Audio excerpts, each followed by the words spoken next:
সুম্মাস সাবিলা ইয়াসসারা।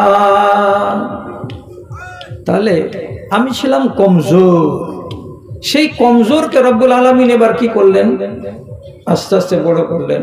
কোরআনে নিজে বলছেন আল্লাহ তাআলা, সুম্মা জাআলা মিন বা'দি যুফিন কুওয়াতান, তুমি যে মাত্র একদিনের 1 ঘন্টার শিশু দুর্বল হয়ে এলে, 2 বছর সময় লাগলো, 4 বছর সময় লাগলো, 8 বছর সময় লাগলো, 10 বছর সময় লাগলো, তুমি আস্তে আস্তে আস্তে বলিষ্ঠ হয়ে গেলে, মজবুত হয়ে গেলে, তুমি জওয়ান হয়ে গেলে, তোমার হাতে তোমার পায়ে বল চলে এলো, তুমি এখন যাহা ইচ্ছা তাহাই করতে পারো, এমন ক্ষমতার মালিক হয়ে গেলে। তাহলে আমি এবার মজবুত। তো আল্লাহ তাআলা আমাকে দেখতে বললেন আমার দেহের দিকে, তো আমি দেখছি। এবার এসেছিলাম কিভাবে, একটা দুর্বল ছেলে হয়ে। কত ওজন ছিল? 2.25 কেজি, 2.5 কেজি, 3 কেজি। এখন কত হলাম? বলছি এখন 55 কেজি হলাম। আপনি ডুবে থেকে যাবেন নিজের দেহের দিকে দেখে? হাতে বল আছে, পায়ে বল আছে, শরীরে বল আছে, তাকত আছে, তো যেখানে ইচ্ছা সেখানে চলে যাব, যাকে ইচ্ছা তাকে মেরে দিব, যাকে ইচ্ছা তাকে যাহা তাহা বলে দিব। আমি আমার দেহকে এইভাবে খরচ করব? আল্লাহ রাব্বুল আলামিন বলছেন এই দেহটার পরে আবার তোমাকে তাকাতে হবে। কোথায় তাকাতে হবে? সুম্মা জাআলা মিন বা'দি যুফিন কুওয়াতান ওয়া শাইবা। এবার আমি তোমাকে কি করলাম, আবার এই মজবুত জীবন থেকে আস্তে আস্তে আস্তে কোথায় নিয়ে গেলাম, তোমাকে একেবারে শেষ বয়সে নিয়ে চলে গেলাম। তোমার চুল পাকিয়ে দিলাম, চুল পাকিয়ে দিলাম। তোমাকে এখন লোকেরা কি বলছে? বুড়া। যখন তোমার বয়স 30 ছিল তখন কি বলছিল? টনটনে জওয়ান। যখন তুমি ছোট ছিলে তখন তোমাকে কি বলছিল? শিশু। তাহলে আমি শিশু ছিলাম, তারপর আমি জওয়ান হলাম, তারপরে আবার আল্লাহ রাব্বুল আলামিন আমাকে কি করলেন? থুতথুরে বুড়া বানিয়ে দিলেন, থুতথুরে বুড়া। তাহলে রব্বুল আলামিন আমার এই দেহটাকে নিয়ে কতটি পর্ব খেলা আমাকে খেলালেন, আর কতটি পর্ব আমি গত করলাম। তো আমাকে যে বলা হচ্ছে যে তুমি তোমার দেহের দিকে তাকাও, তাহলে তুমি জ্ঞান পাবে। তো আমি যদি আমার দেহের দিকে তাকাতাম, আর আমি যদি এই জ্ঞানটা করতাম যখন আমার বয়স ছিল জওয়ান, তখন আমি যদি একবার মনে মনে বলতাম এই হাত যেখানে সেখানে উঠাবি না, এই মুখ যেখানে সেখানে ঝাড়বি না, এই দেহের বল যেখানে সেখানে বল দেখাবি না। কেন? অপেক্ষা করছে পিছন দিকে এমন একটা দিন, যেই দিন তুমি হাঁটবার জন্য মোহতাজ হয়ে দাঁড়িয়ে থাকবে, হাঁটতে পারবে না। মসজিদে গিয়ে রুকু সাজদা করতে পারবে না, তোমাকে চেয়ারে বসে বসে নামাজ পড়তে হবে। তোমার ক্যালসিয়াম শেষ হয়ে যাবে। এই হাঁটুতে যে আজকে বল আছে সেই বলটা থাকবে না। এই জীবনটাকে আপনাকে দেখতে বলা হচ্ছে কখন? এখন যে অবস্থাতে আছেন এই অবস্থা থেকে আগের অবস্থা আপনাকে তাকাতে বলা হচ্ছে। আপনি আপনার দেহের দিকে তাকান। এই বাহু কি থেকে যাবে? এই কালো চুল কি থেকে যাবে? এই 32টা দাঁত কি থেকে যাবে? এই কান যে তেজ আছে সেই তেজ কান কি থেকে যাবে? এই যে চোখের জ্যোতি আমি দেখতে পাচ্ছি এখান থেকে কত দূর পর্যন্ত, এই জ্যোতি কি থেকে যাবে? না পিছন দিকে কোন সময় অপেক্ষা করছে? এই কথাটা আপনাকে আল্লাহ রাব্বুল আলামিন দেখাবার জন্য আপনার শরীরের ভেতরে সবটি জিনিসকে জোড়া জোড়া করে রেখেছেন, জোড়া জোড়া করে রেখেছেন। কি কি? হায়াতকে রেখেছেন এবং জোড়া করে রেখেছেন মৌতকে, তারপরে সুস্থ শরীরকেও রেখেছেন, আর তার সাথে সাথে দুর্বলতার অসুখকেও রেখেছেন জোড়া করে। তারপরে আল্লাহ তাআলা আপনাকে যৌবন কাল দিয়েছেন, তো যৌবন কালের সঙ্গে জোড়া বানিয়ে রেখেছেন কাকে? তো বৃদ্ধকালকে। অতএব এখন হায়াত পেয়েছি বলে আমি একদম বেখেয়াল জীবন কাটাবো, কোনো মজনুন যেন এটা না করে। কেন? হায়াতের জোড়ার নাম কি? মৌত। দেখতে পাচ্ছি, চলতে পাচ্ছি, খেতে পাচ্ছি, ব্যবসা করছি, বাণিজ্য করছি, সবকিছু করতে পাচ্ছি, এটাই চিরদিন থেকে যাবে নাকি? জি না, এর জোড়াটার নাম কি? মৌত। ওর সঙ্গে আপনার মুলাকাত হবে। কাজে হায়াতকে পেয়ে কোনো মানুষ যেন তার সাথী মৌতকে বলে ভুলে না যায়। কেন? বলছে মরণ তোমার সাথে সাথে ঘুরে বেড়াই, মরণ আলাদা হয়ে দূর থেকে সফর করে আপনার কাছে আসে না, আপনার বাড়িতেই থাকে, আপনার রোডেই থাকে, আপনার গ্রামেই থাকে। আমাদের মতো মানুষগুলোর মাঝে মাঝেই মৌত ঘুরে বেড়ায়। মৌত জীবনে কোনোদিন দূরে থাকে না, সব সময় আমাদের সাথে, চায়ের দোকানে, হাটে, বাজারে, ঘাটে, মাঠে, স্টেশনে, যেখানে সেখানে, যেখানে আমরা থাকি সেখানেই মৌত আমাদের সাথে ঘুরে বেড়ায়। মৌত মেহমান নয়, চলে আসবে। কখন চলে আসবে? যখন টাইমটা হয়ে যাবে তেমনি চলে আসবে। আপনি এটা ভাবিয়েন না যে আমি জোয়ান তো আমি এখন মরবো, এটা কথা হলো? আল্লাহর কসম, আল্লাহর কসম খেয়ে বলছি, শামসি বাজারে দুটো ছেলে গত বছর মারা গেছে। একটা ছেলের নাম রমজান, ফল বিক্রি করতো, নামাজি ছেলে। আর একটা ছেলে গেঞ্জির দোকানদার ছিল, তার নাম জাফর। আল্লাহু আকবার। এইরকম বুলেট চেহারা, আর ওজন করতে গেলে মনে হয় 70 কেজি নিচে হবে না। আমাদের মতো মানুষগুলোকে যদি একটা শুধু এমনি করে ঠুল্লি দেয় তো 15 হাত দূরে ফেলে দিতে পারবে। আল্লাহ তাআলা তাকে এত ধ্বজাধারী আর এত মজবুত আর এত বলিষ্ঠ চেহারার ছেলেগুলোকে বানিয়েছিলেন। ইয়া আল্লাহ, ইয়া আল্লাহ। জীবনে ওরাও ভাবেনি, জীবনে গ্রামের লোকও ভাবেনি, জীবনে তাদের স্ত্রী বাল বাচ্চারাও ভাবেনি যে এইরকম হাট্টা কাট্টা নওজওয়ান তারা এখনো 40 বছর অতিক্রান্ত করতে পারেনি বয়সকে, আর এইরকম ভাবে মরে যাবে। হঠাৎ মরে গেছে। যেই শুনছে চমকে উঠছে যে আল্লাহ, এটার নাম মৌত। তো মৌত কাকে বলে? मौत के यदि चीने तो छोटो करे चीने। एक ये जहां एक वो जहां, एक ये जहां एक वो जहां, इन दो जहां के दरमियां फासला एक सांस का, फासला एक सांस का। जो चल रही है तो ये जहां, जो रुक गई तो वो जहां। আল্লাহ তাআলা বলছেন দুটো জাহান বানিয়েছি, একটা জাহানে তুমি চলে ফিরে বেড়াচ্ছ মানে দুনিয়া, একটা দুনিয়া, আর আরেকটা দুনিয়া মানে কি? ওই দুনিয়া আখিরাতের দুনিয়া। তাহলে ওই দুনিয়া আর এই দুনিয়া এর মাঝখানে কতটা দূরত্ব আছে, কতখানি দূর রাস্তা আমাকে হাঁটতে হবে। কবি বলছেন বেশি দূরে নয়, বেশি দূরে নয়। এবং আল্লাহর কোরআন বলছে এটাই কথা। তুমি যদি ঘুমিয়ে যাও তো তোমার চোখটা বন্ধ হয়ে যায় আর নিঃশ্বাসটা চলতে থাকে। যদি নিঃশ্বাসটা চলে তো তোমার এই দুনিয়াতে আছো, আর নিঃশ্বাসটা যদি বন্ধ হয়ে যায় তো তুমি ওই দুনিয়ায় চলে গেছো। তোমার নিঃশ্বাসটাই হলো মাঝখানে বাঁধ। এই বাঁধের এই পারে আছো তো এই জাহান, আর বাঁধের ওই পারে যদি যাও তাহলে ওই জাহান। কে আছে মাঝখানে? একটা শ্বাস এই যে চলছে, এমনি করে নাক দিয়ে টানছি আর ছাড়ছি, টানছি আর ছাড়ছি। আর কোরআনে আল্লাহ তাআলা কি বলছেন? আমি তোমাদেরকে নিদ্রা দিই রাতের বেলায়, বালিশে মাথা দিয়ে ঘুমিয়ে যাও, ও ঘোর ঘুমের কোলে ঢলিয়ে পড়ে যাও। আর তারপরে আমি আল্লাহ এবার আমার যার উপরে দয়া হয় তার উপরে তার জ্ঞানকে আমি ফিরিয়ে দিই, চেতন হয়ে হেঁটে বেড়াই। আর যার উপরে আমার দয়া হয় না, ঘুমের হালাতেই তার রূহটাকে আমি কাছে টেনে নিই, জীবনের মতো আর সে ঘুরিয়ে পাই না, ওই হালাতেই সে মরে যায়। কত মানুষ মরে গেছে সকালবেলায় উঠেনি, আপনি জানেন না?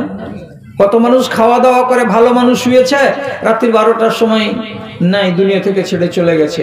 কত মানুষ 4টা-5টা রোজা করেছে, আর 4-5টা রোজা করার পরে ভোর রাতের সাহারি খাবে, আর রাতের তারাবির নামাজ পড়ে পড়ে শুয়েছে। তারাবির জন্য স্ত্রী উঠাচ্ছে, আদরের বাপ উঠা, আদরের বাপ উঠছে না। কোথায় চলে গেছে? বলছে ওই পার চলে গেছে।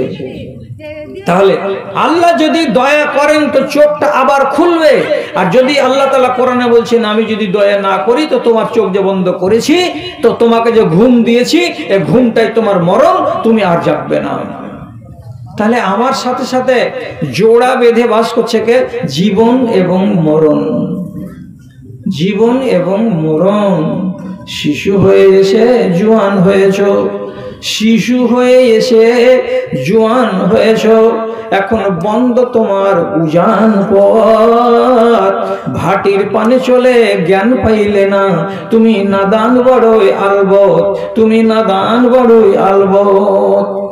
আখেরাত বেচে দুনিয়া যে কিনে, আখেরাত বেচে দুনিয়া যে কিনে, কঠিন হবে তার দশা। হায়রে মানুষের মিটিল না আশা, মানুষের মিটিল না আশা। দিনের দিন আপনি ভাটির পানে চলে যাচ্ছেন। তাহলে হায়াতকে এবং মৌতকে আল্লাহ রাব্বুল আলামিন আপনার জোড়া করে আমার শরীরের কাছে, আমার বাড়ির কাছে, আমার আশেপাশে রেখে দিয়েছেন। কোনো সময় যেন আমি মরণকে বলে ভুলে না থাকি। কখন চলে যাব, কোন মুহূর্তে চলে যাব, কোনো ঠিক নেই। আর মৌত চলে আসতে গেলে তো আমার হিসাব নিকাশ সব শেষ। কাজে যারা চালাক মানুষ তারা কোনো কাজকে বাকি ফেলে রাখবে না যে 60 বছর হবে তখন করব। অনেক মানুষ বলে না, এই এখন দাড়ি রাখার কি বয়স এসেছে মৌলভী সাহেব। কত মানুষ বলে, আরে এখনই নমাজ করছো, এখন নমাজ পড়ার কি আছে যে মৌলভী সাহেব, এখন তো আমরা ছেলে মানুষ। আবার কতগুলো মানুষ দিনদারিতে মন দেয় না, দিব দিব দিব, ছেলেটাকে দোকানে বসিয়ে দিয়া আমার সংসারকে আমি ছেড়ে দেব, আর 10 বছর পরে এই ধান্দা ধুন্দিতে আমি থাকবো না, খালি আল্লাহর সাথে আমার কারবার চলবে। কতদিন পরে আর 15 বছর পরে সব ছেড়ে দিব, কাবা যাব, হজ করতে যাব, মক্কা মদিনে ঘুরে ফিরে আসবো, তোবা তাহির সব করে নিব।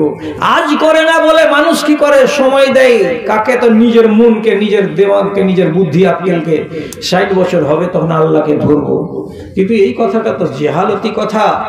আপনার কি গ্যারেন্টি আছে মরণের?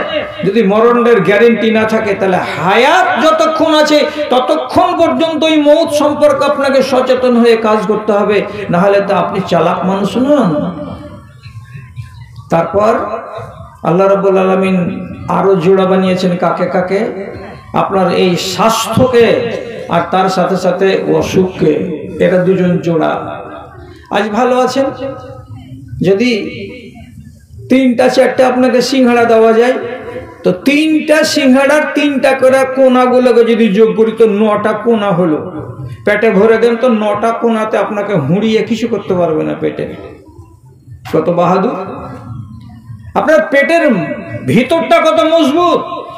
3টা সিংহাড়া খেয়ে ফেলে দেবেন একই টাইমে।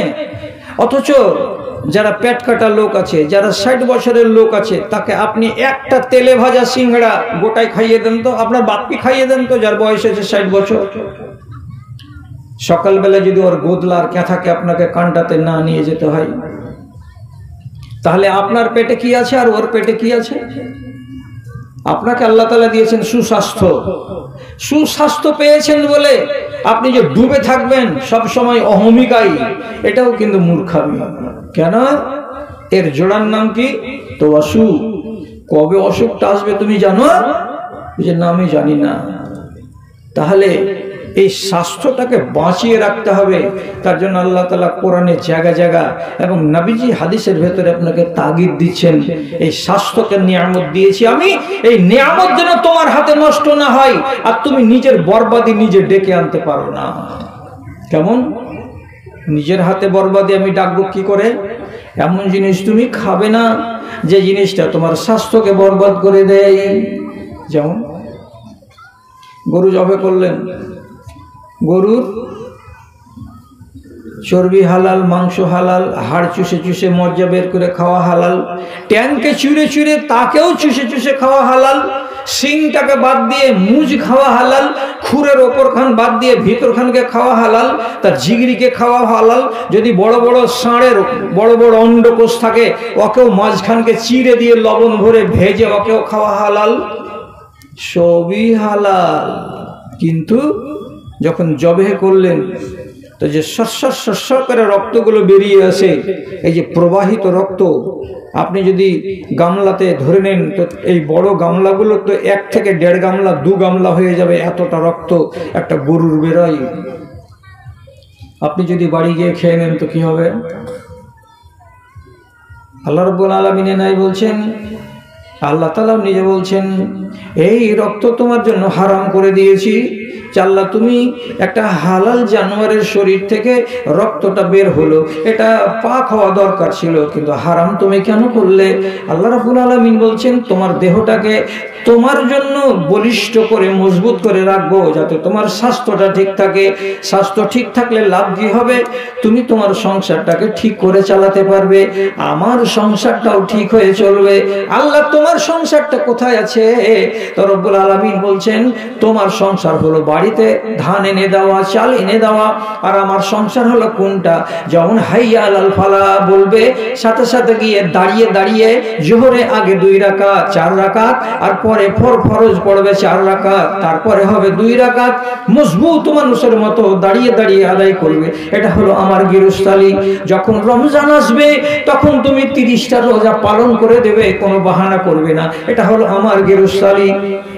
অতএব তোমার স্বাস্থ্যটাকে যদি ভালো করে রাখা যায়, তাহলে আল্লাহ বলছেন আমার গৃহস্থালীটাও চলবে আর তোমার গৃহস্থালীটাও চলবে। তুমি মাকের জমিতে সারাদিন জল দেবে, ক্লান্তি আসবে না। তুমি এখান থেকে হেঁটে রাসাকুয়ার বাজার যাবে, সারাদিন বাজার করে বিকেল বেলায় হেঁটে বাড়ি চলে আসবে, তোমাকে ক্লান্তি আসবে না। এটা হলো তোমার সংসার। এই জন্য আমি তোমার শরীরটাকে ভালো করে রাখার জন্য নানা রকমের বিধান দিলাম কোরআন মাজিদে, এবং আমার নবী তোমাদেরকে বিধান দিলেন তার হাদিসের ভেতরে। কেন দিলেন? যাতে করে তোমরা শরীরটাকে নষ্ট না করে দাও। নবীজি হাদিসে বলছেন আল আব্দুল কাবিউ খায়রুম মিনাল আব্দিজ যায়িফে, একটা নির্ঘিন্ন, একটা দুবলা পাতলা, একটা হ্যাংলা জংলা মানুষের চাইতে একটা মজবুত বলিষ্ঠ শরীরের ইমানদারের দাম বেশি। আপনি বলবেন এই হ্যাংলাটার দাম কম কেন? তো কম এই জন্যই যে ওই হ্যাংলাটা রোজা করতে পারবে। ওকে যদি বলি যে ইমামের সাথে দাঁড়িয়ে দাঁড়িয়ে 11 রাকাত নামাজ পড়তে হবে তোকে, তো ওর পেট তো পিঠের সঙ্গে লেগে আছে, টোটালে ওজন হবে 30 বছর বয়সের ছেলে, মেরে কেটে 37 কেজি, ও তারাবি করতে পারবে? ওকে যদি বলি কালকে যুদ্ধে যেতে হবে, তুই যুদ্ধে যাবে? নিজের শরীর নিয়ে চলতে পারে না, তো পুটলি নিয়ে কি চলবে? ঘোড়ার উপরে বসে থাকতে পারবে? পারবে না। আর আপনাকে যদি বলা যায় যে পিস্তলের গুলির 1 বস্তা নিয়ে তোমাকে ঘাড়ে করে যেতে হবে, বুঝে রেডি? আপনাকে যদি বলা যায় পাহাড়ে উঠতে হবে, আপনি বলবেন রেডি? আপনাকে যদি বলা যায় যে বুট পায়ে দিয়ে তোমাকে দৌড়াতে হবে 1 কিলোমিটার, বুঝে রেডি? তাহলে আল্লাহ তাআলার নবী যে কথাটা বলেছেন কত দামি, যে একজন মজবুত, একজন বলিষ্ঠ সুস্বাস্থ্যবান বান্দা আল্লাহ রাব্বুল আলামিনের নজরে অধিক উত্তম। কার চাইতে? একটা হ্যাংলা জংলা মুসলমানের চাইতে। জি, এদিকে খেয়াল রাখতে হবে আপনাকে আর আমাকে। তাহলে সুস্বাস্থ্য আল্লাহ তাআলা দিয়েছেন, আমাকে টিকাতে হবে। এই জন্য আল্লাহ তাআলা জোড়া রেখেছেন কাকে? তো অসুখকে।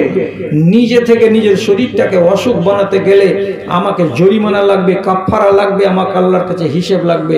আল্লাহ তাআলা বলছেন তোমার শরীর নষ্ট হবে যদি প্রবাহিত রক্ত খাও। এই জন্য রাসূল বলছেন প্রবাহিত রক্ত জীবনে কেউ খাবে না, খাওয়া চলবে না। অথচ আজকালকার আমাদের দেশে মুসলমান যারা কসাই আছে, তারা চোখের আড়ালে জবে করার টাইমে গামলা ভর্তি করে রক্তটাকে ধরে নিচ্ছে, আর মাংস যখন রেজি করা হয়ে যাচ্ছে, মাংস তো রং ভালো দেখাচ্ছে না, তখন শেষের বেলায় গামলাটাকে ঢেলে দিয়ে সম্পূর্ণ রক্তগুলোকে মাংসতে মাখিয়ে মুখিয়ে দিয়ে নেড়ে আর ঘেটে একাকার করে দেওয়ার পরে দেখা যাচ্ছে টক টক টক টক করছে মাংস। আপনি দেখবেন, দেখার পরে কি করে দিছিস? হ্যাঁ, দিয়ে দিলে 220 টাকা করে। মাংস তো ছিল 240 টাকার, কিন্তু দিয়ে দিলাম 220 টাকা করে। বাড়ি গিয়ে ধুয়ে টুয়ে যদি খেয়ে দেখছেন, তো মাংসকে ছিঁড়বেন কি দিয়ে? আগা দিকে খুঁচি পুঁতা থাকে, মাংসকে গাঁথেন খুঁচিতে, দাঁত দিয়ে টানেন, তাহলে ছিঁড়বে, তাছাড়া ছিঁড়বে না। রং কেমন ছিল? তো লাল টকটকে ছিল। কে করেছিল? তো কসাই করেছিল। কি দিয়ে করেছিল? তো প্রবাহিত রক্ত দিয়ে করেছিল। এটা কি হালাল? এটা হালাল নয়। আপনাকে খেতে বারণ করা হলো কেন? তো এই জন্য মদ খেতে আপনাকে হারাম করা হয়েছে। আপনি মদ খেতে পাবেন না। আপনি বলবেন যে আল্লাহ সবই হালাল করলে, তো এই মদটাতে কি ছিল যে তুমি হারাম করলা? কোরআন বলছেন ফিহিমা ইসমুন কাবীরুন ওয়া মানাফিউন লিন-নাসি ওয়া ইসমুহুমা আকবারু মিন নাফইহিমা। যদি তোমরা কি করো, মদ খাও আর জুয়া খেলো, তো জুয়া খেলে যেটা কামাই হবে আর মদ খেতে গেলে যা হবে তোমার শরীরে, নিশ্চয়ই এতে লাভ আছে, কিন্তু এতে লোকসানও আছে। আল্লাহ তাআলা পরিষ্কার করে বলছেন লাভের চাইতে লোকসান বেশি আছে। যদি লোকসান বেশি থাকে তো যাবে কেন রে বান্দা? আল্লাহ তাআলা বলছেন যদি এইরকম করে মদ বেশি দিন খাও, তোমার লিভারটা নষ্ট হয়ে যাবে। লিভার যদি নষ্ট হয়ে যায় তোমার শরীর ভেঙে যাবে, আর শরীর যদি ভেঙে যায় তো তাড়াতাড়ি তোমার মরণ চলে আসবে। নিজে থেকে শরীরটাকে হ্যাংলা জংলা করতে দিও না। এই জন্য রব্বুল আলামিন এবং তার নবী পরিষ্কার ভাষায় মদকে হারাম করে দিয়েছেন, এবং মদের সাথে সাথে নেশা জাতীয় দ্রব্যকে সব হারাম করে দিয়েছেন। তামাক কেন হারাম? কত বড় ক্ষতি করে, যে বিশাল বড় ক্ষতি করে। হাজার হাজার মানুষের ঠোঁটে ক্যান্সার হয়, হাজার হাজার মানুষের মাড়িতে ক্যান্সার হয়। তিরঙ্গা কেন হারাম? তো হাজার হাজার মানুষের তিরঙ্গা খেতে গেলে ললিতে ঘা হয়, আবার ওই ঘাগুলো বড় বড় ঘা হয়ে শেষে ক্যান্সার হয়ে যায়। এই জন্য তাদের প্যাকেটে গায়ে লেখা আছে, তামাকের গায়ে এবং মধুর গায়ে অন্যান্য সব জিনিসের প্যাকেটে লেখা আছে থকথকে করে একটা ঘাটা দেখানো হচ্ছে, আর তার নিচে লেখা আছে এটা সেবন করা হলো ক্যান্সারের কারণ। এটা যদি বেশি বেশি করে খাও তো ক্যান্সার হতে পারে। তারপরেও হাজার হাজার মানুষ তাকে সেবন করে, ক্যান্সার বলে কোনো মানুষ ভয় করে না। তাহলে আল্লাহ কেন মানা করলেন এগুলো? শরীরটা যেন নষ্ট না হয়। আপনি বুঝুন, আপনাকে বুঝাবার কথা বলতে এসেছি। এক এক জায়গায় আমাকে এক এক রকমের বয়ান রাখতে হয়। আমি একটাই বয়ান সব জায়গাতে রাখবো, তাহলে তো এটা ঠিকঠাক হলো না। এই জন্য এখানে আপনাকে এই বিষয়ের উপরে জ্ঞান দিচ্ছি। ভাইয়েরা, যতটি লোক এখানে বসে আছেন বলেন তো, আল্লাহ তাআলা সবারই উপরে রোজাকে রাখলেন, আর কোনো মেয়ে ছেলের পেটে যদি বাচ্চা থাকে তো তাহলে ওই মেয়ে ছেলেকে আল্লাহর নবী বলছেন তুমি এখন রোজা রাখিও না, পরে রোজা রাখিও। আরেকটা মেয়ে ছেলে ওর কোলে 3 মাসের বাচ্চা আছে, এই মেয়ে ছেলেটিকে আল্লাহ তাআলা বলছেন, তার নবী বলছেন তুমি এখন রোজা রাখিও না, তুমি পরে রোজা রাখিও। কেন? একটা ছেলেকে দুধ খাওয়াতে পারছে তো রোজাটা করতে পারবে না? ও নিজে দুনিয়াতে চলে ফিরে সবকিছু করে বেড়াতে পারছে, তো পেটে বাচ্চা আছে তার জন্য রোজা রাখতে পারবে না? কেন? কিসের জন্য আল্লাহ তাআলা এগুলো নিষেধ করলেন? একটি মাত্র কারণ হচ্ছে এই, তোমার স্বাস্থ্যকে তুমি বরবাদ করতে পাবে না, আর আমি আল্লাহ এমন কোন বিধি তোমাকে দেব না যাতে করে তোমার স্বাস্থ্যটা নষ্ট হয়ে যায়। তো তুমি যে একটা মেয়ে ছেলে, তোমার কোলে যে দুধের বাচ্চা আছে, দুধের শিশুটা তো সারাদিনে তোমার স্তনকে চুষে চুষে চুষে চুষে 1 কিলোগ্রাম যদি তোমার শরীরের দুধকে বের করে দেয়, তো তুমি তো এমনি ঝাঁঝরা হয়ে গেলে। আর তার উপরে তুমি যদি রোজা করো তো চোখের সরিষার ফুল ফুটবে, তুমি চলতে পারবে না, আর তোমার বাচ্চাটা না খেয়ে মরবে। অতএব বাচ্চাও দুর্বল হয়ে যাবে, আর রোজা করার ফলে তুমিও দুর্বল হয়ে যাবে, তোমার শরীরটা ভেঙে যাবে, এই শরীর গড়তে টাইম লেগে যাবে। আমি আল্লাহ তোমাকে যে নিয়ামতটা দিয়েছি সে নিয়ামত যেন নষ্ট না হয়, তাই আমি আল্লাহ ব্যবস্থা করলাম নিজে থেকে, এই তুমি রোজা রাখবে না, পরে রোজা রাখিও। ছেলে যখন দুধ ছেড়ে দেবে মা তখন রোজা রাখবে। পেটের বাচ্চা যেদিন ভূমিষ্ঠ হয়ে যাবে তখন ইচ্ছা করলে মেয়েটি ভালো দিন আসবে, তখন সে রোজা কাজা করবে। আল্লাহকে পাওয়ার দিয়ে দিচ্ছেন। কিন্তু রাসূলুল্লাহ কি বলছেন? নিয়ামাতানে মাগবুনুন ফিহিমা, দুনিয়াতে বেশিরভাগ মানুষ দুটো আমার নিয়ামতকে পেয়েছে, আল্লাহর নিয়ামতকে পেয়েছে, আর পাওয়ার পরে তারা গাফেল হয়ে ঘুরে বেড়াচ্ছে। তারা কোনো সময় নিয়ামত দুটোকে চিনতে চায় না। 1 নম্বর নিয়ামতের নাম কি? as-সিহহাত। 2 নম্বর হলো আল-ফারাগ। সিহহাত মানে কি? সুস্বাস্থ্য, এটা আল্লাহর নিয়ামত। এবং ফারাগ মানে কি? এখন আমি খুশহাল আছি, আমার কোনো ব্যস্ততা নাই, আমি এখন সচ্ছল আছি, আমি ফ্রি আছি, আমি মুক্ত আছি। আর একদিন এমন হয়ে যেতে পারে আমি ফ্রি হয়ে থাকবো না, আমি লাগাম লাগা হয়ে যাব, আমি কয়েদে বাঁধা পড়ে যাব, আমার শরীরে জিঞ্জির লেগে যাবে। তো মানুষ নিজের স্বাস্থ্যকে নিয়ে বেখেয়াল হয়ে আছে, স্বাস্থ্যকে নিয়ে ভাবে না। আর কাকে নিয়ে? এই যে ফুরসাত সময় আছে, ফুরসাত সময়টাকে কাজে লাগাই না, বেখেয়াল হয়ে ডুবে আছে। বান্দারে মনে রেখো, এই সুস্বাস্থ্য তোমার চিরদিন থাকবে না, আর তোমার হাতে যতগুলো ফুরসাত আছে এই ফুরসাত গুলো চিরদিন থাকবে না। একদিন তুমি শুধু হাই হাই হাই হাই করবে। যেমন আজকে নামাজ পড়নি, বসে আছে কিসের আশায়? বয়স হবে তার আশায়। এখন তো ফুরসাত ছিল, ফুরসাত ছিল, কিন্তু ফুরসাতকে কাজে লাগালে না। সেদিন তখন তুমি কি বলবে? শরীর আজকে চলে না, জাড়ে উঠতে পারি না, উজু করতে পারি না, মাথা টন টন করছে, পায়ে হাঁটুতে বল পাই না, কিন কিন কিন কিন করছে, বসতে পারি না, সাজদা দিতে পারি না। তখন আপনি তাকাবেন কোন দিকে? তো অতীতের দিকে।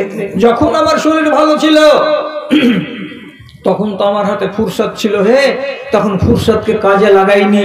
আর আজকে আমি ফুরসাত খুঁজে বেড়াচ্ছি, কখন পাবো, কখন পাবো, কেমন করে করব, কেমন করে পাবো। আর স্বাস্থ্যকে নিয়ে আপনি বেখেয়াল থাকছেন।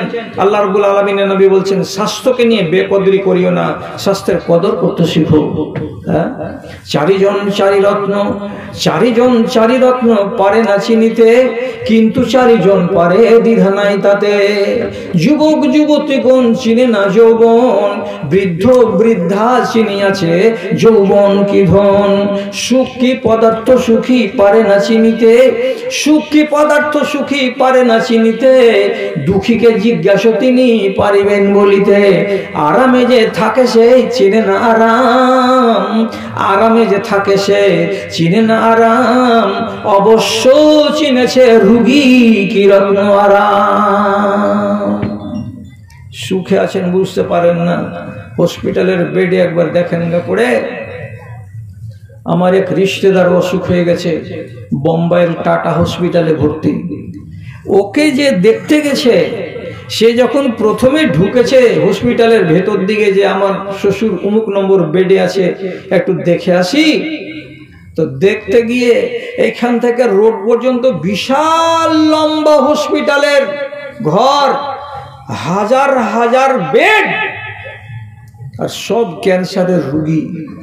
কার এখান থেকে এতখানি মাংস কেটে নামিয়ে নিয়েছে ডাক্তারে, কার পেট কাটা, কার পা কাটা, কার কল্লা কাটা, কার গলা কাটা, তার মাথার আধখানি কাটা, বিভিন্ন বিভিন্ন বিভৎস দৃশ্য নিয়ে সব হসপিটালের বেডে পড়ে আছে। আর দিন জপছে যে আল্লাহ ভালো হবে না, আল্লাহ ভালো হবে না। যে দেখতে গেছে সে নিজে অজ্ঞান হয়ে পড়ে গেছে। তাড়াতাড়ি করে নার্সেরা বাইরে নিয়ে গিয়ে বলছে, এই লোকটাকে ভিতরে আর আনিও না। স্বাস্থ্য কাকে বলে?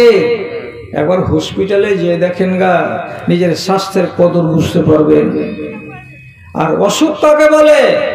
তাহলে বুঝতে পারবেন যে হ্যাঁ, এই জিনিসটার নাম অসুখ। এই জন্য মানুষকে অসুখ ব্যক্তিকে দেখতে যেতে হয়। এটা হলো রাসূলুল্লাহর সুন্নাত।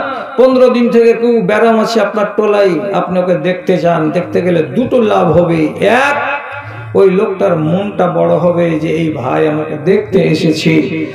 আর 2 নম্বর লাভ হবে কি, আপনি যখন মানুষটার দুরবস্থা দেখবেন তখন মনে মনে বলবেন, যেই হাত আর পা দিয়ে এই মানুষটাকে তৈরি করা হয়েছে, সেই হাত আর সেই পা দিয়ে তো আমাকেও তৈরি করা হয়েছে। এই মানুষটার যেই জায়গাটাতে, যে অঙ্গটাতে রোগ লেগেছে, সেই অঙ্গটা তো আমারও আছে। এই মানুষটা যে ব্যাধির কারণে বিছানায় পড়ে আছে, সেই ব্যাধিটা তো আমাকেও হয়ে যেতে পারে। এই বলে একটা রুগীকে যখন আপনি দেখতে যাবেন, তখন তার শিওরে বসে বসে তার জন্য নেক দোয়া দিবেন। আর দেওয়ার সাথে সাথে নিজেকে সবক নিবেন, কি বলে, আয় আল্লাহ, তুমি আমাকে বাঁচিয়ে রেখেছো, এইরকম অসুখে মুক্তলা করনি। আল্লাহ তোমার জন্য শুকরিয়া আদায় করছে রব্বে কারীম। এটাও জোড়া জি। তবে এটা কথা মাথায় রাখবেন, কেউ যদি অসুখ হয়ে যায় তাহলে সে যেন নিজেকে দুর্ভাগ্যবান না বলে, নিজেকে হাই পোড়া কপাল, আমি এত বড় অসুখ কেন হইলাম। যদি আমি আল্লাহর খারাপ বান্দা না হইলাম তো তাহলে আমি অসুখে কেন পড়লাম? অসুখে পড়তাম না। তো যদি কোনো মানুষ অসুখে পড়ে যায় বা আপনারা কেউ পড়ে যান, তাহলে আপনি আমার কথাটাকে ঠান্ডা মাথাতে বুঝুন, এটাকে আল্লাহর নিয়ামত মনে করবেন, এটাকে জহমত মনে করবেন না, জহমত মনে করবেন না। আজি আমাকে যে এত বড় রোগ হয়ে গেছে জি, আমার কিডনি যে ফেলছি, একটা কিডনিতে আমি কষ্ট করে বাড়িতে পড়ে থাকবো কতদিন, এটা আল্লাহর গজব নয়? জি না, এটা গজব নয়। তাহলে অসুখ যে হয়ে গেছে, তো এই ব্যাপারে আপনাকে আমি কেন এই কথাটা বলতে গেলাম, যেটা আল্লাহ তাআলার আপনার উপরে দয়া এবং রহমত। রাসূলুল্লাহ একটা মহিলা সাহাবীকে দেখতে গেলেন, তার নাম উম্মুল আলা, মেয়েটার নাম উম্মুল আলা। ওকে দেখতে গিয়ে, তো মহিলা যদি রোগী হয় তাহলে ওর পাশে বসবেন, কিন্তু ওর কপালে হাত দিবেন না, ওর শরীরে হাত দিবেন না। আর যদি পুরুষ রোগী হয় তাহলে তার কপালে হাত দেন, তার হাতে হাত দেন, তার শরীরে হাত দেন, ঠিক আছে। তো মহিলা রোগী, তার পাশে রাসূলুল্লাহ বসলেন, আর বসার পরে তখন তাকে ডেকে বলছেন, আবশিরি ইয়া উম্মাল আলা। বেচারি রোগে আক্রান্ত হয়ে জ্বরের তাপছে, শরীরটা 102 ডিগ্রি 3 ডিগ্রি জ্বর আছে, হাঁপাচ্ছে, মনটা ভালো হয়ে নাই। এইরকম একটা ব্যাধিগ্রস্ত মহিলাকে আল্লাহ পাকের রাসূল বলছেন, আবশিরি ইয়া উম্মাল আলা, এ উম্মুল আলা মানে আলার মা, তুমি শুভ সংবাদ গ্রহণ করো, তুমি শুভ সংবাদ আমার পক্ষ থেকে শুনো। বলছে কেন? আমাকে অসুখ হয়েছে, তো আমি শুভ সংবাদ কেন নিব এটাতে?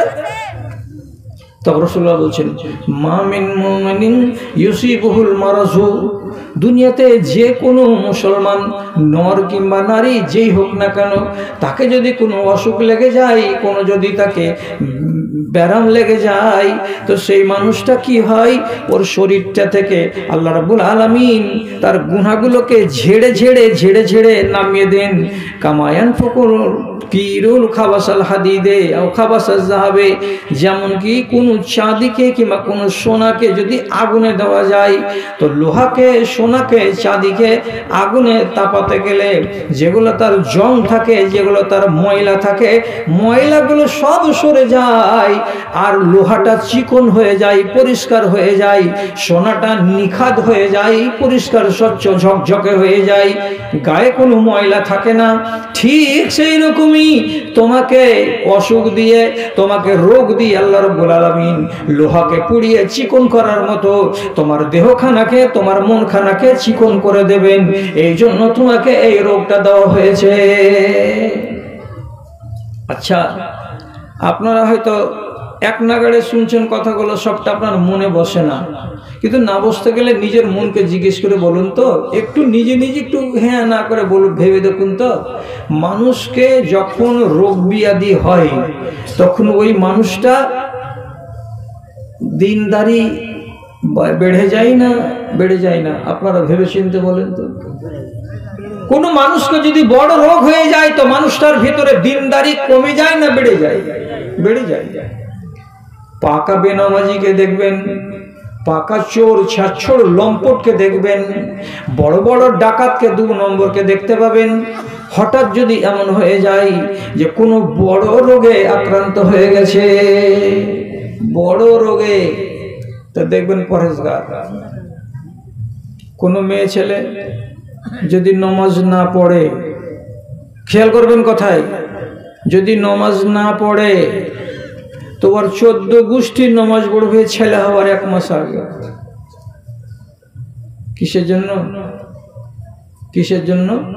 কিসের জন্য? মানে হলো এই যে একটা বাচ্চাকে ভূমিষ্ঠ করতে গেলে কতটা কষ্ট হয়, তো যাদের ভূমিষ্ঠ হয় তারাই জানে। মালাকুল মউতকে আমি আর আপনি একবার জীবনে চোখে দেখবো তো দেখবো, তারপরে আর দেখতে পাবো না। কিন্তু এরা জয়বার বাচ্চা দিবে, তয়বারই মালাকুল মউতের বাড়ির গোড়া দিয়ে হেঁটে আসবে। এত ঠেলা লাগে বাচ্চা জন্ম দিতে। তাহলে যেই নারীর 3টা বাচ্চা হয়েছে দুনিয়াতে সাধারণ নিয়মে, তো সেই নারীটা তো জানে যে বাচ্চা হওয়ার ঠেলা কত। আর একবার যদি আল্লাহ তাআলা এই বাচ্চাটাকে সোজা পথে ভূমিষ্ঠ না করে, তো তাহলে কি হবে? মরণটা নেই, মরণ তো অনিবার্য। এই জন্য মায়েরা আর খালারা এমন বয়সের মেয়েদেরকে বলে, আল্লাহকে ধরবি, আল্লাহকে কহবি, রাতে উঠে উঠে দোয়া করবি, আল্লাহ তুমি আমার ছেলেটাকে, পেটের বাচ্চাটাকে ঠিকঠাক করে তুমি খালাস করে দিও। এখন তো মেয়ে লোক আরো ভুলে গেল। কেন ভুলে গেল? তোকে হসপিটাল যেতেই হবে, তোর সোজা রাস্তা দিয়ে বাচ্চা আসুক, নাহি পেট কেটে বাচ্চা আসুক, হসপিটালে পয়দা না হলে সার্টিফিকেট পাবি না। তখন ইয়ারা বুঝে নিয়েছে মনে মনে কি আর ওগুলা করে কি হবে, হসপিটাল তো যেতে হবে, হয় পেট কেটে হবে, নেই পেট থেকে যেমন হয় তেমন হয়ে হবে। ইমান ভুলে গেল এরা। আরো রাসূল কি বললেন উম্মুল আলাকে, যে এটা তোমার জন্য কি মুসিবত নয়, যদি তোমাকে অসুখ লাগে তো তোমার জন্য এটা রহমত। একটা নারীর পেট থেকে বাচ্চা ভূমিষ্ঠ হওয়াটা এটা ওর আজমাইশ। হতে পারে বাচ্চা জন্ম দিতে পারবে, হতে পারে ও ভোজ খেতে চলেই যাবে। কত গেল, শামসি হসপিটালে হবে না, রেফার করে দিল, এই আমরা পারবো না, একে নিয়ে যাও মালদা সদরে। তখন 102 নম্বর গাড়িতে শুকিয়ে দিয়ে বলে পিউ পিউ পিউ পিউ পিউ পিউ করে যাচ্ছে যাচ্ছে যাচ্ছে, গাজল পার হলো, তারপরে হ্যাঁ মরে কি হলো, মাইকে এলান হচ্ছে কি উত্তর মাথার জুনাবের বেটি রাজিয়া খাতুন মারা গেছে, তার জানাজা হবে বেলা 2:30টার সময়। লাচন কুদন শেষ। একটা বাচ্চা জন্ম দিতে গিয়ে বাচ্চা জন্ম দেওয়ার সুযোগ পেলে না, তার আগে তুমি মরে গেলে, এটা বিশাল বড় আজমাইশ। এইরকম টাইমে মানুষকে দিনদারিটাকে বাড়িয়ে নিতে হয়। একটা মানুষ অসুখ করতে গেলে তার ইমানদারি বেড়ে যায়, জিকির বেড়ে যায়। বিশ্বাস করেন, মসজিদে আজান পড়ছে আর আজানের পরে 15 মিনিট পরে জামাত খাড়ো হবে, অথচ যে লোকটা জীবনে কোনোদিন নামাজ পড়তো না, সেই লোকটা বিছানায় বালিশের তলে একটা এত বড় পরিষ্কার কড়া মাটির একটা ঢেল এনে রেখেছে, যেমনি আজান পড়ছে সাথে সাথে বিছানের তলা থেকে এমনি করে বাহির করে তৈমুম করে ওর জামাত শুরু হয়ে গেল মসজিদের জামাতের আগে। আল্লাহু আকবার।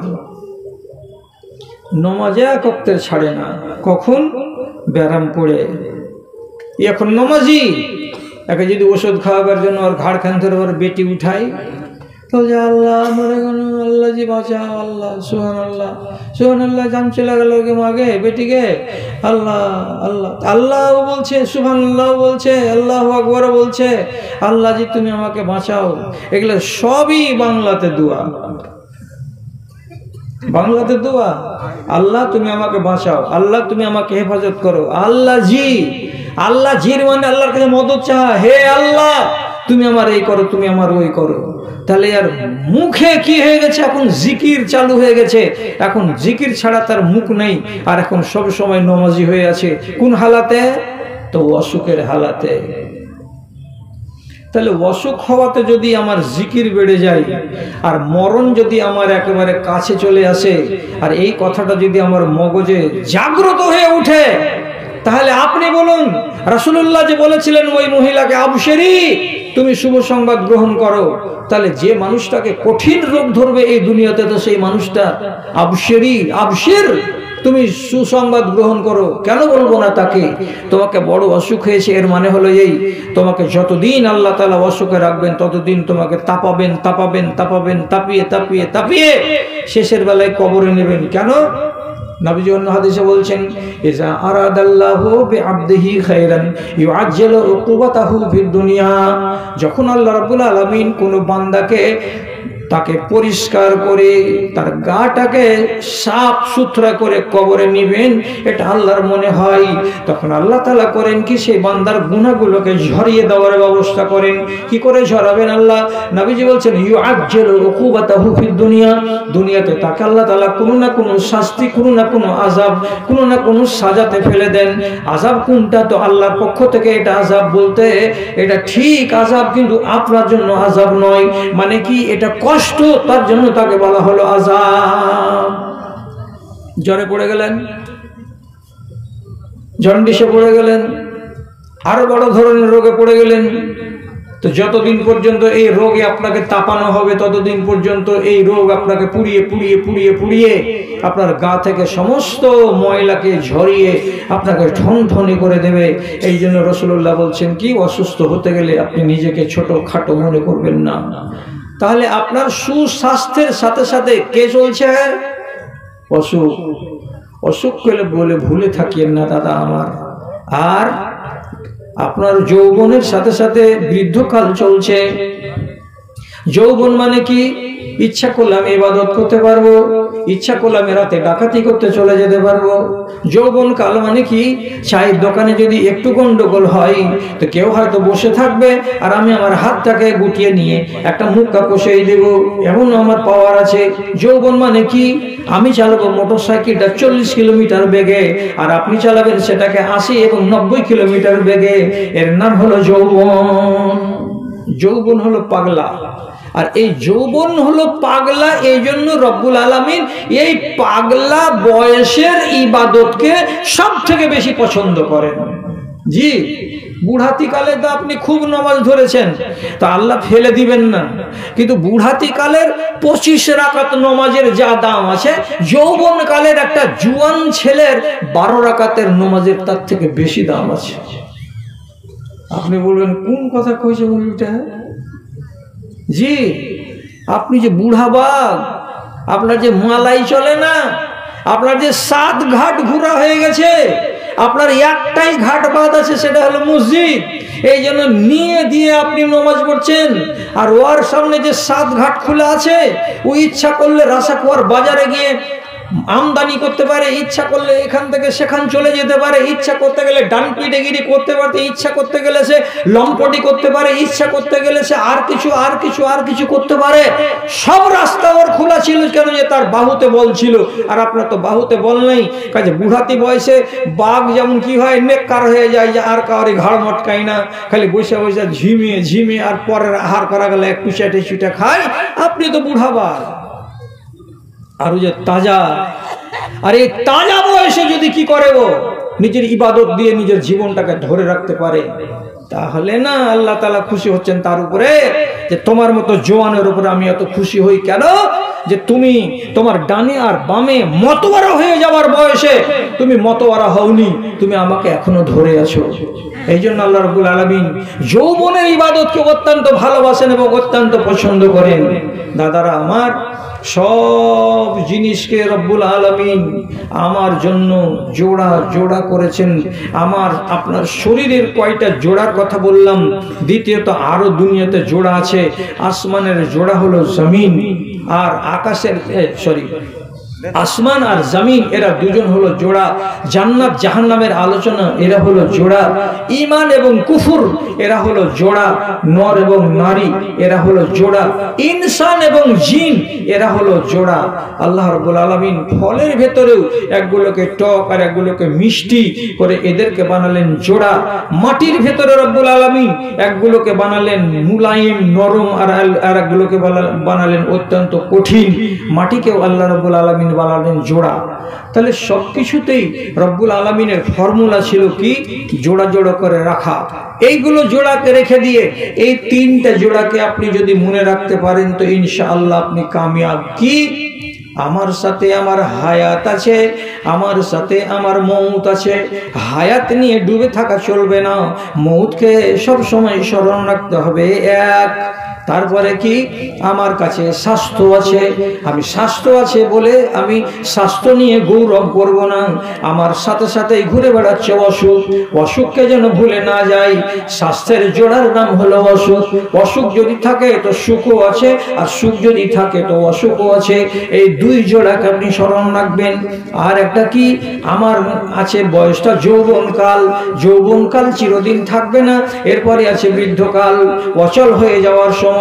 আজকে আছি এই কাল, কালকে হবে ওই কাল, কাজে ভুলে যেতে হবে না।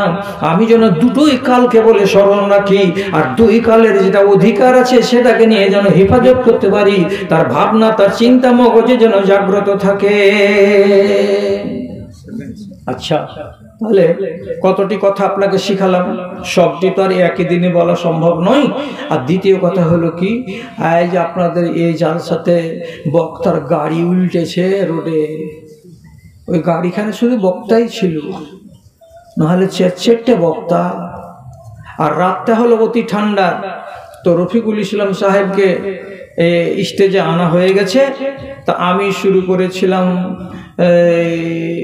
11টা বাজতে, তখন 10 মিনিট না কয় মিনিট দেরি ছিল, এখন বেজে গেল আপনার 12টা 10, 12টা 15 হতে চললো। তাহলে মোটামুটি করে ধরে নেন আমার বেশি 1 ঘন্টা 20 মিনিট আমি আপনাদের সামনে কথা রাখলাম। এবার যদি আগামী দিনে গরমে জালসাটা পড়ে আর আবার আমন্ত্রণ পেয়ে যাই বা এখানে আসতে হয়, তো তাহলে হয়তো সেই দিন একটু বেশি করে বলা যাবে আর বক্তা কম থাকলে।